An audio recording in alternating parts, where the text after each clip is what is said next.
So, good morning, everyone, and welcome to Political No Brainer, the podcast where we move past winner takes all politics and into real conversation. Today, I'm joined here with Chad Peace, and Chad is the strategist for the Independent Voter Project, and I'm really excited to have you on, Chad, because the independent candidate movement is growing pace.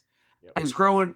Is really getting significant in pace, as a matter of fact, because, and like we talked about, we had Todd Achilles. He's running in Idaho. I've had Ty Pinkins on the show. Todd is running for U.S. Senate in Idaho. Ty Pinkins is running for U.S. Senate in Mississippi.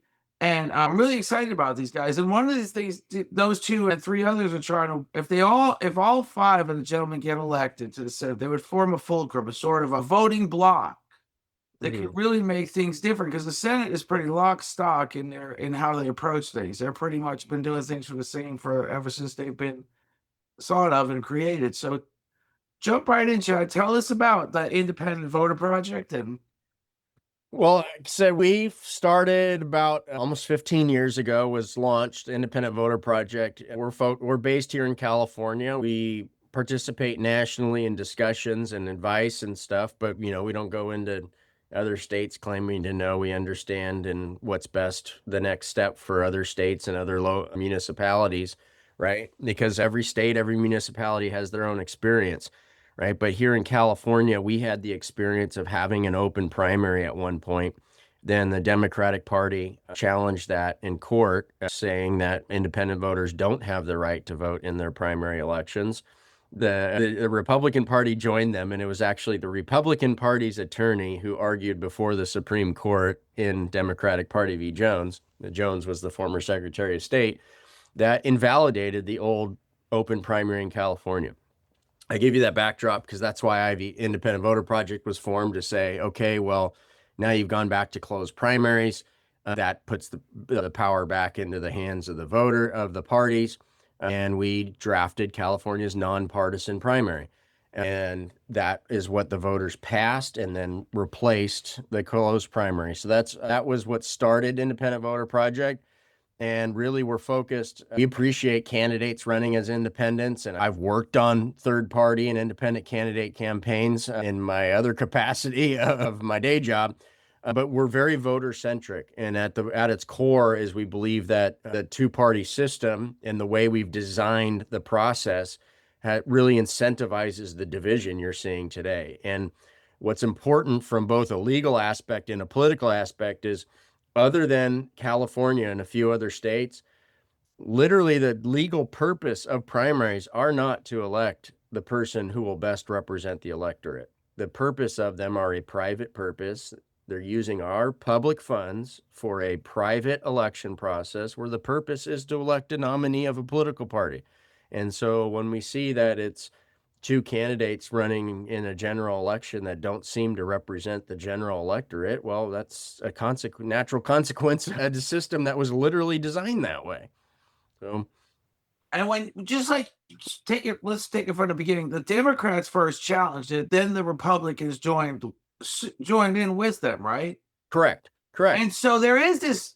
We always think there's this great divide between the parties, but then you will come to realize they're really working well together on a lot of things. When it comes to system, look at the gerrymandering fight, right? Oh, in California, the Democrat, we got to gerrymander. We got to take away the voters' right to design their districts because the Republicans are doing this in Texas. And then in Texas, they say, we got to do this. We got to gerrymander Texas because the Democrats did it in Illinois. And it's just a chain. And when you go into the courtroom, both parties are arguing on the same side, saying we have the right to do this, right? Who's never in the courtroom until I think us and now a couple other organizations are getting there is the small I independent voter, right? So the rights of independent voters have not been clearly articulated by the court system. And that's part of our strategy as Independent Voter Project, is a long-term strategy to articulate a simple principle. When they invalidated California's open primary, the Supreme Court said the state of California cannot force a private political party to allow non-members to participate in their election process, right? So we're going into court and saying, well, same theory. you can't force a voter to join a political party as a condition of participating at an important stage of the election process, right?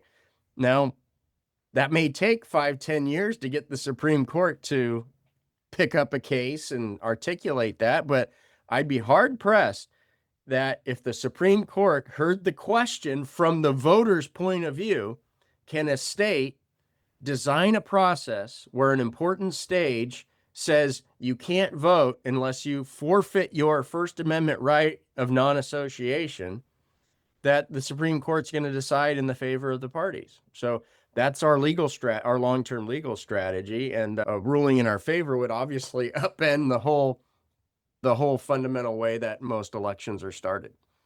And so when you think about it, when you go back, so your case first came up 15 years ago. 15 years ago. Now the Supreme Court, the whole pendulum is swinging the other way. I mean, we're way more conservative than we were 15 years ago. Mm-hmm. And you're bringing a new case to the table that's saying you're violating people's First Amendment rights. And now you're really looking at somebody like Gorsuch, who may very well say, according to the scripturalists, that the Supreme Court should rule this way. You're really looking at that place in the Supreme Court where you could win this argument. Well, people tell me there's people that go, oh, well, you have a conservative Supreme Court. You don't want them to pick your case up now. I honestly believe, look, that one, the Supreme Court pulled our issue to conference last cycle about a couple months ago, which is meaningful, right? About 0.1% of cases go to the Supreme Court, probably less than that. About 1% of the cases go to conference. So we were in that 1% that the Supreme Court sat down and said, do we want to pick up this issue? But back to your question, I think that ideologically, I'll make the argument on any side of the table. I think I don't see how they don't come to a unanimous position, right? Start from a left position of democracy and a view of the Constitution that's more like progressive and living, right? It's democracy. Everybody has the right to participate, right? Take a conservative position. What is the state, the government doing, utilizing public funds to insulate private organizations, right? And take the libertarian position, a more libertarian, say, Justice Thomas, that's more constitutional, libertarian, right?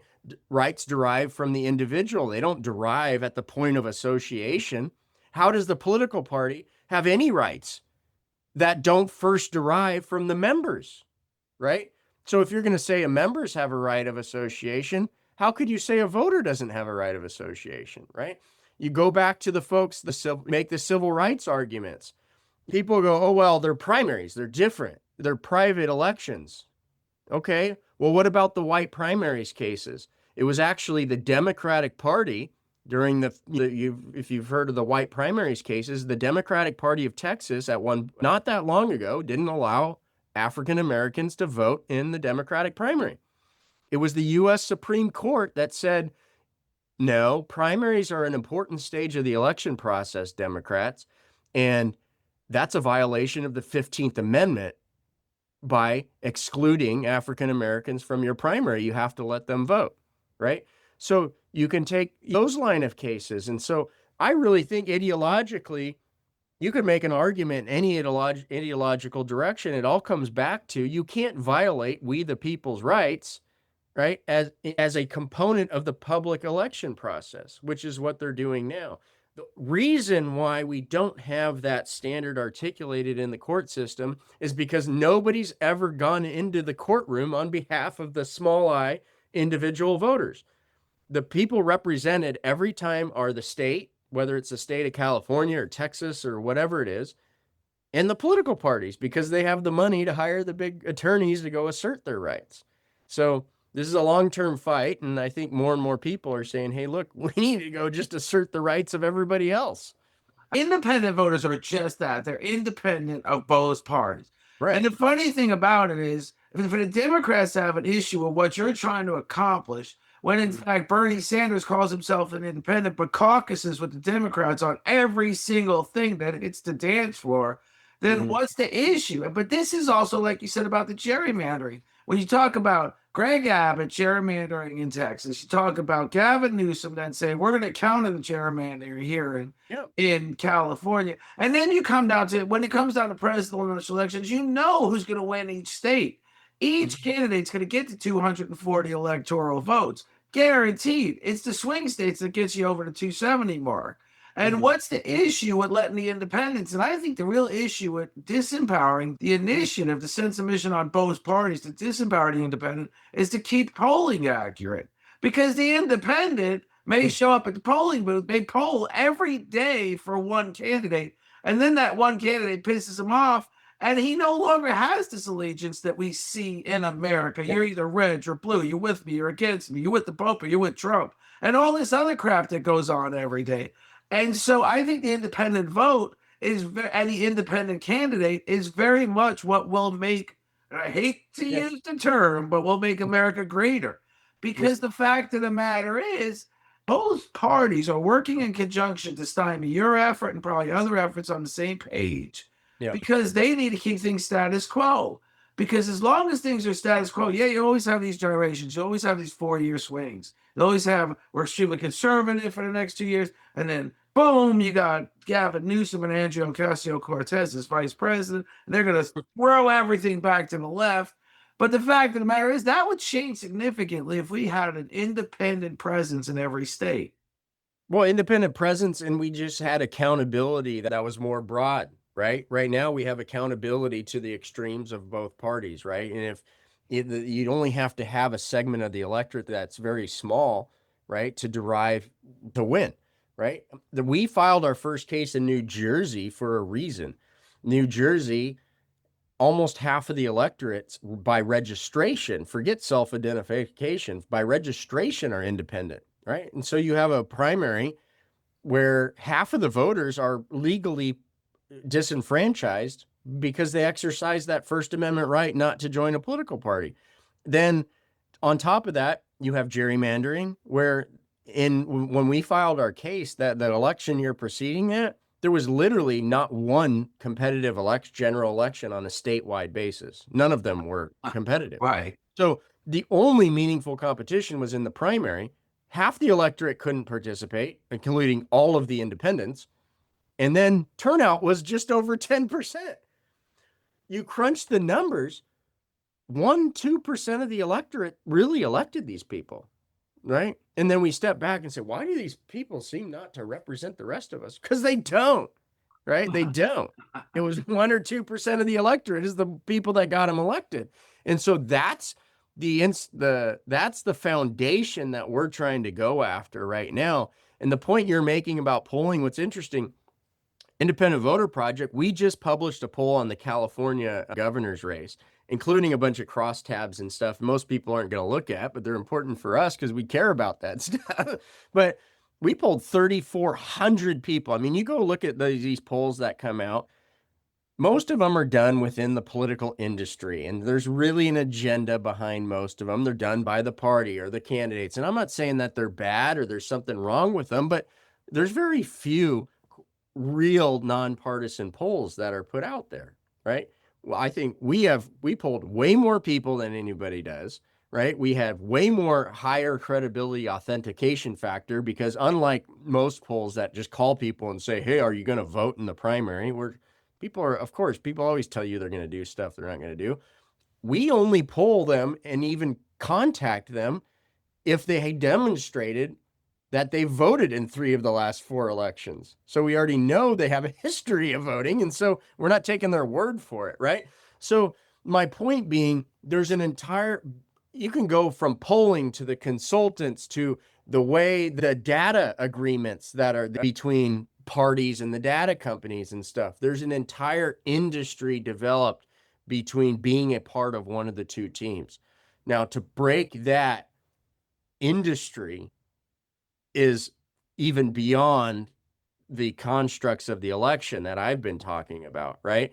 It's massive, which makes those are the hurdles that most people don't talk about when they're talking about running as an independent. Say, oh, everybody wants an independent. Why can't they win?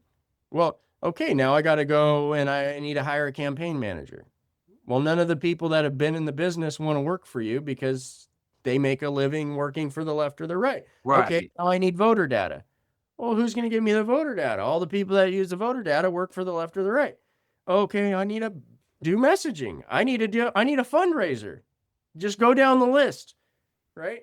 And then both parties don't want you because head to head, you beat them, right? You can beat the Republican on their own. You can beat the Democrat on their own. So what happens once the election happens? Both of them beat you down and tell the other side, tell their own people, if you vote for that independent, you're going to end up with this Armageddon over here. And the side says, oh, you're going to end up with the Armageddon over here. And it's the fear that drives people from voting for what they really want, right? And that happens over and over and again. And so that's just how the game really works. And when you point out that, it's interesting to see that when New Jersey is the powerhouse of independents at the moment, you see a center-right governor who's not always center-right. You see a really guy that doesn't really affiliate, really doesn't bode well with either party. I mean, the fact of the matter is, when they said you should run for president, he said, no, I'm not ready, because he knew he had no connection to either party. And then when he just came out with this adamant disdain for Trump, he decided, I'm running no matter what. But that's because Trump was this conservative, so he decided to show up. But the fact of the matter is, I'm not saying I'm a Charlie Crist fan, but what I am saying is the power of the independent is that's the kind of result you get. Charlie Crist articulated a great message when it came to COVID. He said people aren't against vaccinating, they're against the indoctrination of it all, the insistence of it all. It made perfect sense. He wasn't saying I'm a Republican and I'd rather take a bullet to the head than a vaccination in the arm. He was saying, wait, just stop your messaging and your bullshit, because it's not working. And neither party liked them for that. He didn't side with the Republicans. He didn't. Yeah. I mean, and frankly, look, people, all the time too. And I go, look, don't underestimate the number of independents that right now are with the MAGA movement. Okay. And the reason why they went with Donald Trump is because they've been frustrated with the system for a long time. And he was the bull in the China shop. And so they said, at least there's a bull in this China shop, because this China is all fake anyways. Right. And so a lot of them went there, but look at where we have the system now. So Trump just went on a Twitter tirade on the Alaska top 4 primary model, right? They do a lot of discussion about, ranked choice voting just in the general and nonpartisan primary, but there's not a lot of discussion of what's the impact of it, right? Why did Trump go after the top 4 primary in Alaska? Well, because Murkowski gets elected in Alaska. He's a Republican. So Trump's saying, why don't I have a soldier in Alaska? Well, you have to look at the way she was elected. She was elected under a nonpartisan primary, and then 4 people advance and the voters rank. So she has to win second and third place votes from voters who may otherwise vote for a Democrat, right? It's not a narrow base of voters that elect her. It's a much broader base of voters, right? And so Trump doesn't like that, okay? And I'm not attacking Trump any more than I'm going to attack, because you go over to California. We haven't publicly announced it yet, but you can promote it on your show. We authored the California's top 2 primary. Okay. I took a lot of heat from folks in my own world who didn't like that, because they go, you're insulating the 2 parties. You're narrowing choice. You're doing that. Well, our first priority was remember what I talked about, Supreme Court decision. Our first priority was parties claim entitlement to the primary. No, primaries belong to voters, not parties. And that's what we did. A nonpartisan primary means the purpose is for the voters to nominate candidates, not the political parties, okay? But now you see both the Republicans and the Democrats right now, in Steve Hilton on the right and the Democratic thought leaders on the left, are attacking California's top 2 primary. But what is their agenda? Their agenda is to go back to closed primaries, where Donald Trump can pick the winner on the right, and everyone from SEIU to the leadership in the Democratic Party can pick the winners on the left, and then they'll compete it out in the general. Okay. We are going to propose an initiative, and we have a very broad-based coalition that says, you know what? For whatever intended consequences of the top 2 primary that you don't like, the answer is not to go back to closed primary. The answer is to look north to Alaska and advance 4 candidates, right? And let's move to a top 4 system and allow voters to rank among the 4. And that way we get candidates who maybe they're independent. Maybe they're a Democrat that's bucking their party. Maybe it's a Republican that has a nuanced message. Maybe it's a Green Party candidate. I don't know, because our system is party agnostic, right? You don't get an advantage like you do in every other state just by virtue of saying, I'm going to salute to a party and become a member of a political party. That's not right. They have the right to have their party. They have the right to elect candidates, to nominate candidates, to fund candidates, to do endorsements, but not on our dime, right? Right. That's all we're saying. And that's just incredible, because that's really what could change it all around. Because like you said, when you talk about the dimes and the dollars, the billions are going to the Republicans and the Democrats. Yeah. Those billions are getting squandered on billboards that say no tax on tips and all kinds of other crap. But the independent, it's just, I've even said when I ran for office as a Democrat, and that was my whole disdain for them, is getting to know them even better than I thought I knew them. And then I was like, so I'm just going to become an independent. But then came this feeling of, when I talked to Republicans, they almost embraced me more than the Democrats. They were almost more open-minded, which is just me thinking out loud in my own experience. I'm not saying that in general, but if I want to vote, and if the primary is open, and I want to vote for a Republican candidate for their party, and I like that guy, I want to see him on the ticket. I don't want to just be precluded to pick the Democratic nominee that I may not like any of the choices. Absolutely. I mean, we can go on this all day long, but when you get into the weeds of it and everything, remember, they go into court and argue that they're quasi-public, and so that they can still maintain some of the benefits of the state and taxpayer funding, but then they go and assert their private rights, right? At the end of the day, they are private organizations that have asserted their private rights. So under those two umbrellas, though, when you get into the weeds, I mean, I'm sorry, Democrats, like, the Republican Party actually is a much more democratic organization in that they don't bind their votes to what leadership says. They give much more autonomy to local municipalities and everything like that. And just ask Bernie Sanders. When Bernie Sanders won the votes in Virginia, right? He won the votes under the existing rules. What did the leadership do? They changed the rules and gave his votes to Hillary Clinton. What did the party argue in court? This is their argument. Anybody can go back and look it up. Said, we're a private organization. We can change our rules whenever you want. And guess what? The state can't even hear this discussion because there's no standing to argue in a state court a challenge to private rules of a private organization. And the court agreed, right? And so Hillary Clinton got his votes, right? I think it's kind of a shame that Bernie doesn't educate his folks more about this, right? He has his own agenda and his own, I'm sure, own calculus and stuff he's doing, but that's the reality of the situation, as the parties take it both ways. And believe it or not, I'm actually not anti-party. There's folks within the party, I think, that totally agree with what we're doing. In fact, I think there's more people that agree than disagree.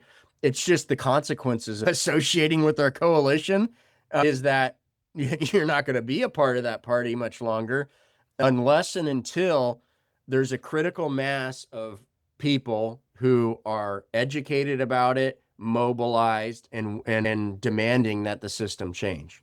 And if you win your case in court, of course. Of course, if we win our case in court, then you're going to have a bunch of legislatures being directed by the Supreme Court to create a system that doesn't put party rights above voter rights. And so you basically have a two-pronged approach, which is one, education, one, getting the point across that this is really the way the system should work. And then you have the hope of, but like you said, it's a hope. If you're further along the process, then you got to conference in the Supreme Court. So, so they could pick that case. I mean, we have to go on the assumption they're not going to pick it up maybe ever, or it's going to be 20 years, right? But it's really three-pronged. Is one, we have the legal strategy. Two, I just mentioned we're going to be filing. We authored California's top 2 primary. We've authored some local stuff. You know what? We're a very small organization. I mean, I think we have a much bigger footprint than our budget and our team suggest.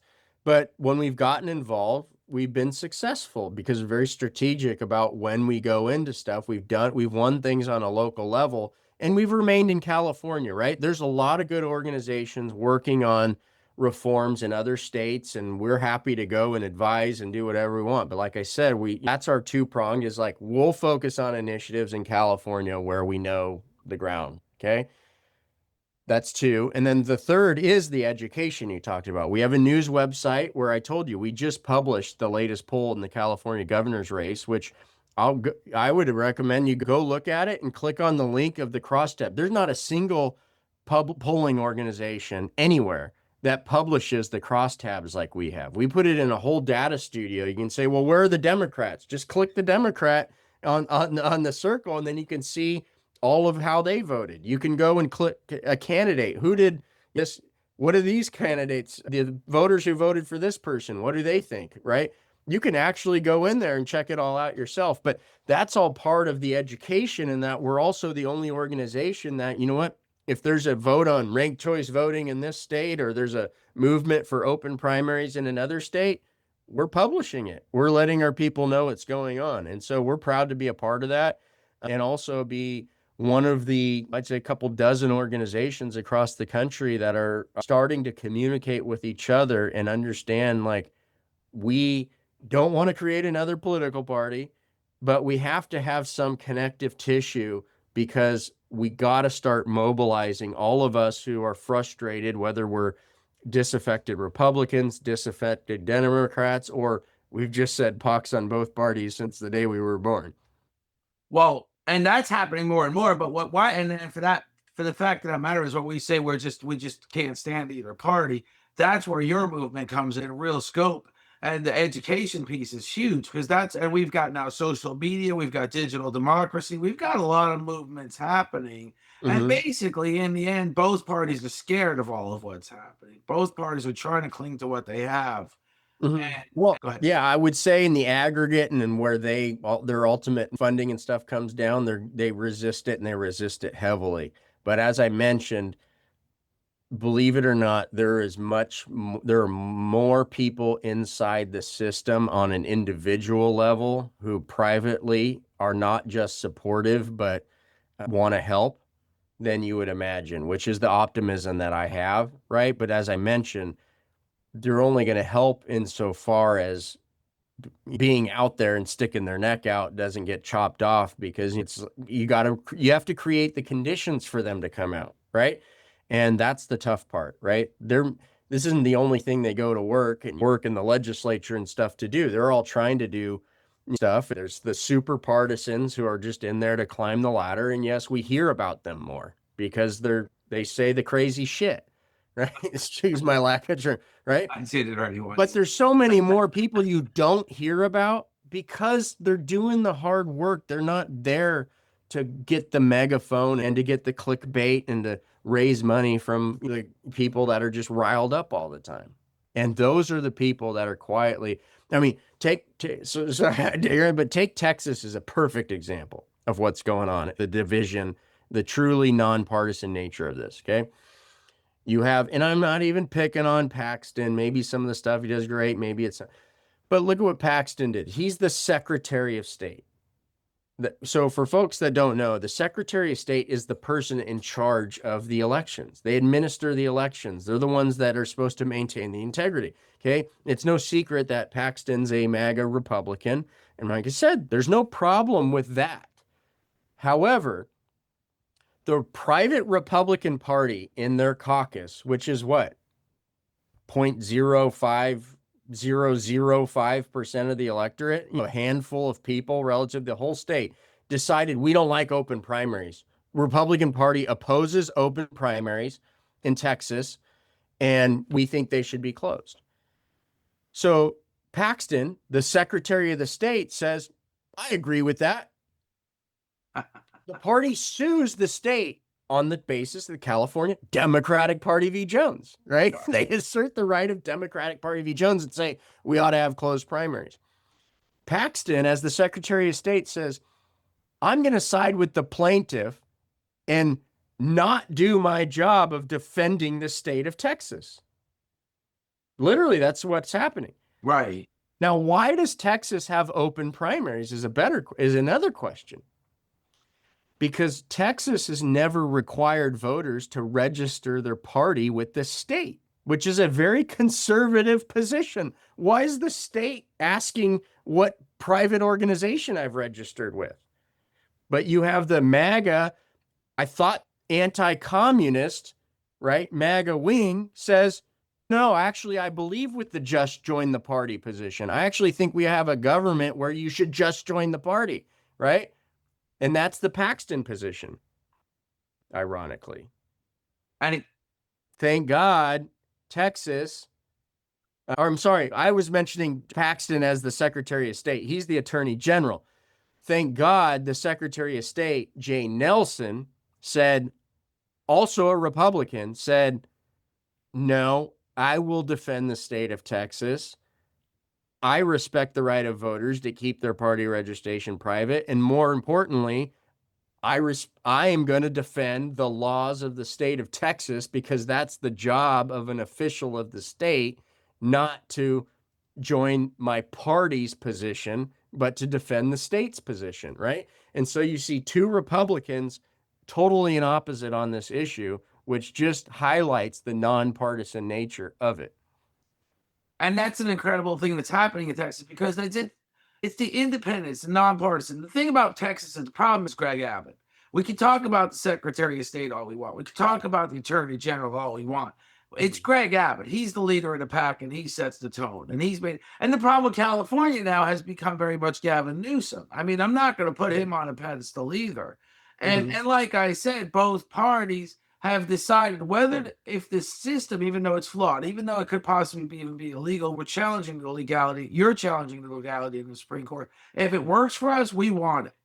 And then the minute it doesn't, we're going to go the other way. And that's where, again, this independent movement is becoming so significant, as people are more realistic and more informed than ever before. I think they're waking up to see how the game works. That's why I don't attack folks individually, whether it's Greg Abbott or Donald Trump or Gavin Newsom. We can have our private opinions about them and whatever they do, but they are consequences of the system. They're playing the game that exists, right? And they're saying, well, this is how you got to play the game to be elected. And all I'm saying is, well, why? Right, you're the voice. Change the game. Let's change the game. Why are we doing the game like this? It's not good for anybody. Right. So not to attack, I did attack people personally, but the fact of the matter is, no, I'm not suggesting. Yeah, it's just the fact of the matter is that when there's this movement that you're presenting and so many Americans are embracing, I'm just saying there's so much hope for the future of America.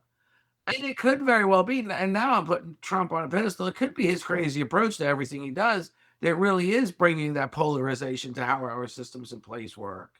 And so I'll take, if I can, I'll take a moment on the gerrymandering fight, right? So people went up in arms, say, look, obviously I disagree with it. Obviously I'm anti-gerrymandering, and I think we had nonpartisan elections, right? But the Democrats will talk about Trump gerrymander in his move to tell Greg Abbott to gerrymander Texas as if this is the first time it ever occurred to anybody to utilize the power of the state and their majority to gerrymander a state.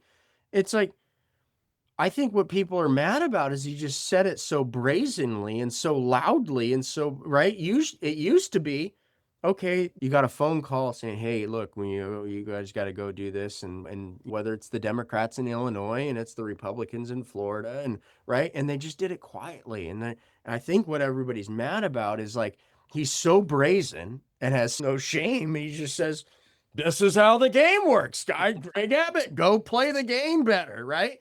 And so to your point is like, you can hate what he's doing and not agree with it, but say, you know what, actually, maybe there's some value in it because he's made it so public what they do, right?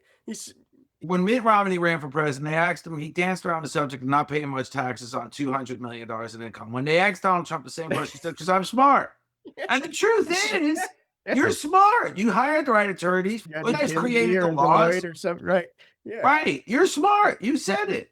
When Mitt Romney danced around the subject, everybody lost respect for him. He had a chance. Yeah. And that is the real, I guess you could say, the beauty of Donald Trump is he just, when they said in the first debate, if you don't concede the nomination to one of these guys, you're handing the election to Hillary Clinton. And everybody said, yeah, we're going to work with the party. And Donald Trump said, not me. Yeah. If the vote doesn't go my way.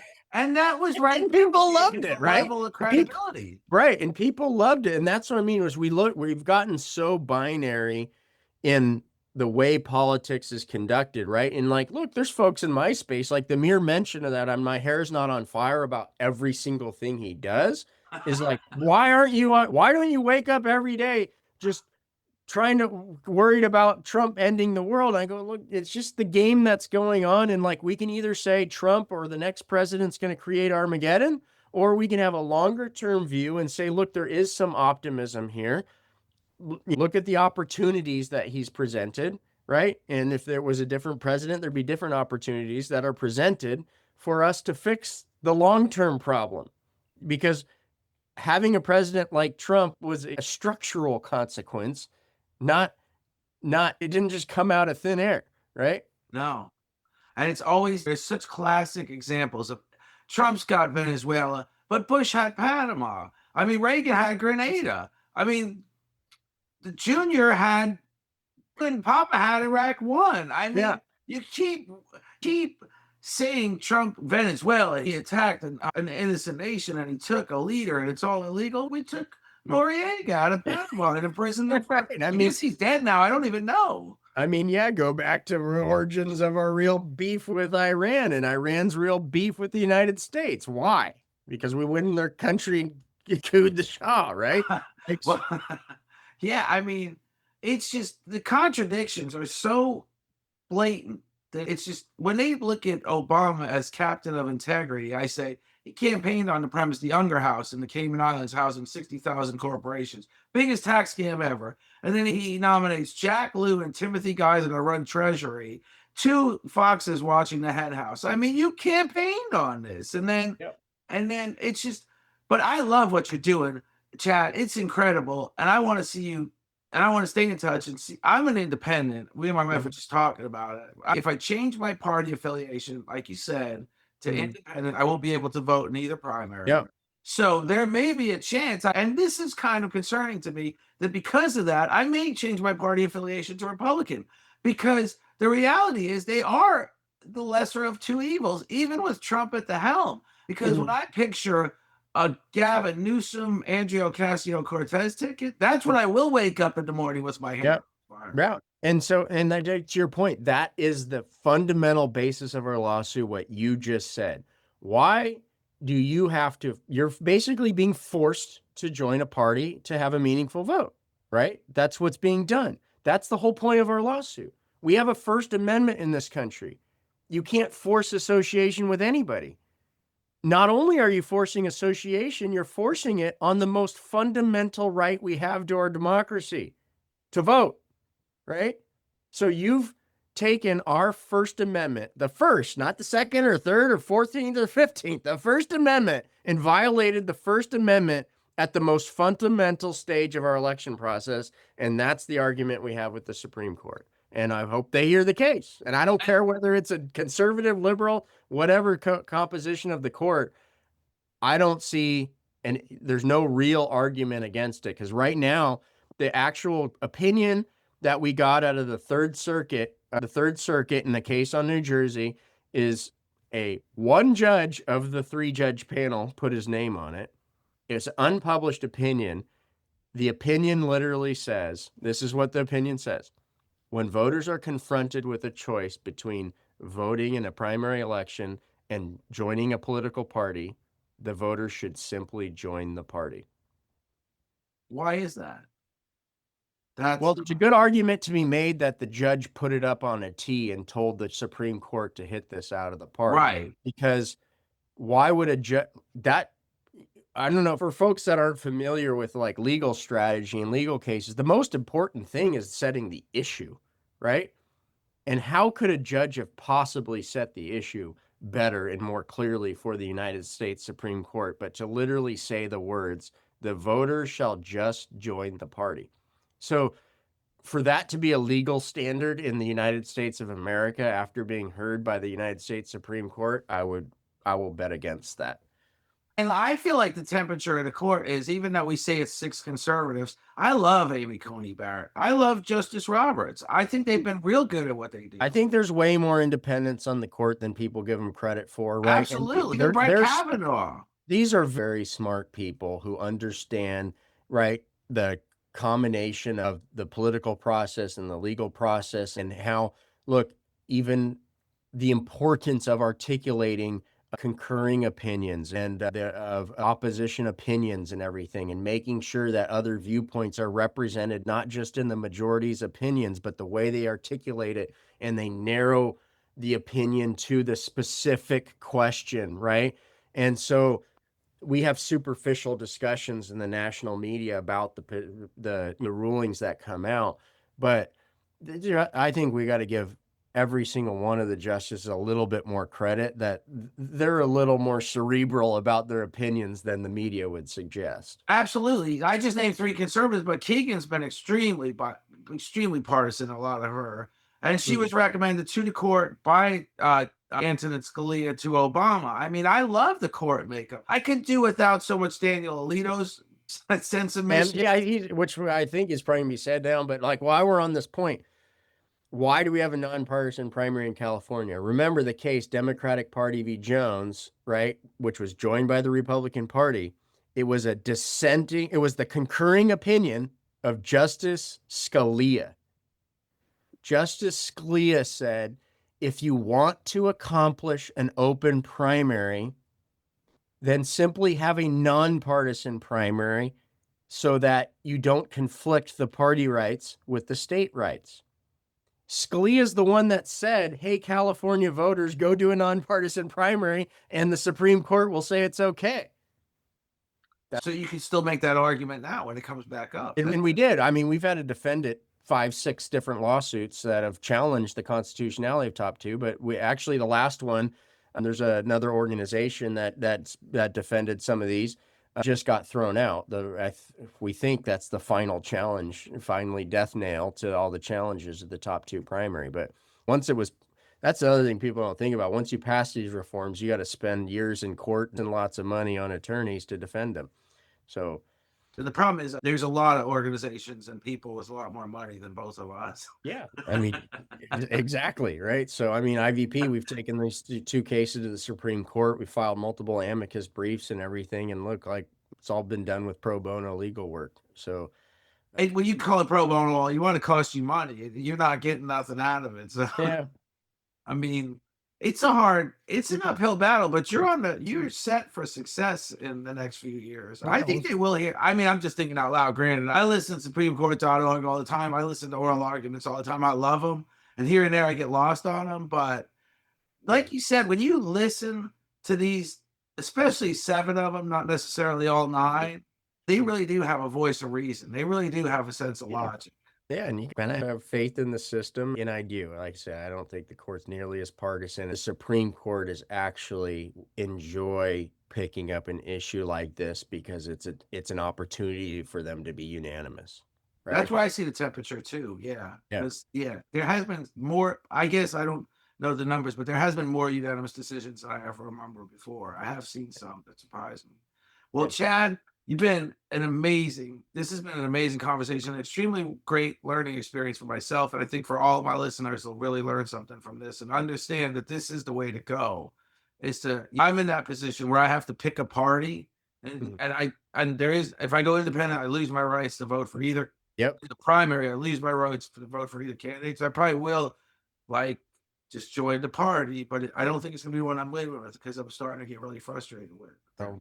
Hopefully we can change that. Appreciate you having me on. I also welcome you to come publish on our news website, ivn.us, anytime. We'd love to hear your voice. And I want to get on there. Yeah, that would be great. Yeah, I mean, join us on our podcast next time too. I appreciate this. It was great. I will. Thanks, Chad. We'll stay in touch. All right. I love it. Peace.